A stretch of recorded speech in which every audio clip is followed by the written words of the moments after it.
நல்லதில்லை. உன்னை என்று இவ்வுலகில் வல்லதொரு தெய்வம் இல்லை. தடுமாறி திருக்கோயில் வந்தேனம்மா.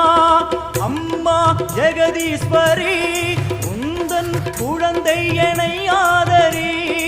அம்மா ஜெகதீஸ்வரி உந்தன் குழந்தை என்னை ஆதரி.